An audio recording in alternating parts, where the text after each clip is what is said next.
भरत मिलाप के बाद चित्रकूट की शांत पहाड़ियां एक अजीब सी खामोशी में डूब गई थी। श्री राम जानते थे कि अयोध्या की सीमा के इतने करीब रहकर वनवास के कठोर नियमों का पालन कर पाना संभव नहीं हो पाएगा। प्रभु राम ने दंडकारण्य के उस दुर्गम पथ के लिए कदम उठाए जहां से रामायण का एक नया और संघर्षपूर्ण अध्याय शुरू होता है, आरण्य कांड। राम, सीता और लक्ष्मण ने दंडकारण्य के घने जंगलों में प्रवेश किया।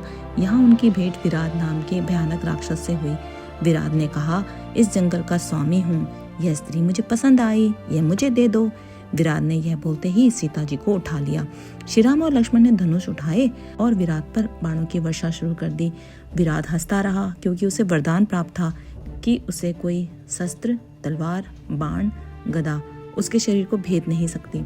फिर राम जी को ऋषि अत्रि की बात याद आई, जिन्होंने बताया था कि विराट को सिर्फ जमीन में पटक कर ही मारा जा सकता है।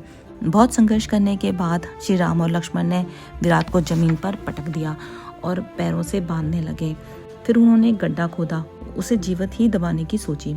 विराट ने जाते जाते राम जी को धन्यवाद किया क्योंकि वह जन्मजात राक्षस नहीं था, उसे श्राप मिला था और अब वो मुक्त हो चुका। आरण्यकांड में विराट की कहानी बहुत ही रोचक है। यह न केवल युद्ध की कथा थी बल्कि एक श्राप से मुक्ति की कहानी थी। अब है बारी श्राप के बारे में जानने की। विराट असल में कोई जन्मजात राक्षस नहीं था, वो तुम्बरु नाम का एक गंधर्व था।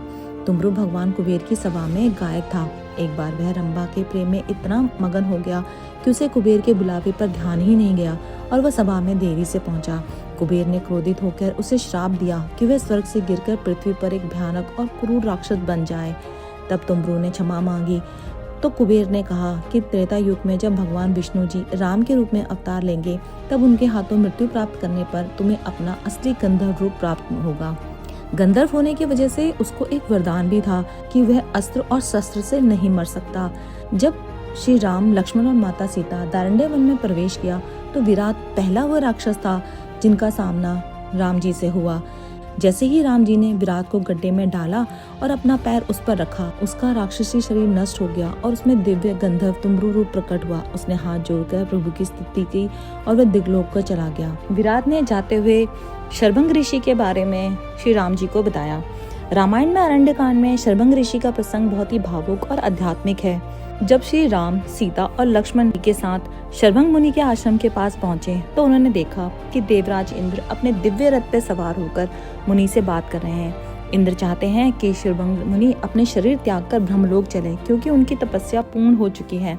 लेकिन मुनि ने इंद्र से कहा कि वह जानते हैं कि श्री राम आसपास ही हैं, इसलिए वह राम जी के दर्शन किए बिना कहीं नहीं जाएंगे। राम जी को आते देख इंद्र वहां से अंतर्ध्यान हो गए। शर्भंग मुनि बहुत वृद्ध हो चुके थे। उन्होंने राम जी को बताया कि उन्होंने अपने कठोर तप से जो भी पुण्य और दिव्य लोक जीता है वे सब वे श्री राम जी को अर्पित करते हैं। बदले में सिर्फ उनसे उनकी भक्ति चाहते हैं। शर्भंग मुनि का जीवन का उपदेश केवल श्री राम का दर्शन करना था। दर्शन पाकर वे धन्य हो गए। उन्होंने राम जी के सामने ही एक चिता तैयार करी और अपनी योगाग्नि में प्रवेश कर लिया। देखते ही देखते उनका वृद्ध शरीर जल गया और वे एक युवा और दिव्य रूप धारण कर अग्नि से बाहर निकले और परमधाम की तरफ सिधार गए। शर्भांग मुनि के आश्रम में ही आसपास के बहुत सारे ऋषि मुनि एकत्र हुए। उन्होंने श्री राम को राक्षसों द्वारा खाए गए मुनियों की हड्डियों का ढेर दिखाया। यहीं पर श्री राम ने अपनी प्रसिद्ध प्रतिज्ञा ली थी कि वे इस पृथ्वी से राक्षसों को मुक्त कर देंगे। राम जी के वनवास में आगे क्या हुआ, इसके लिए हमारे साथ जुड़े रहें।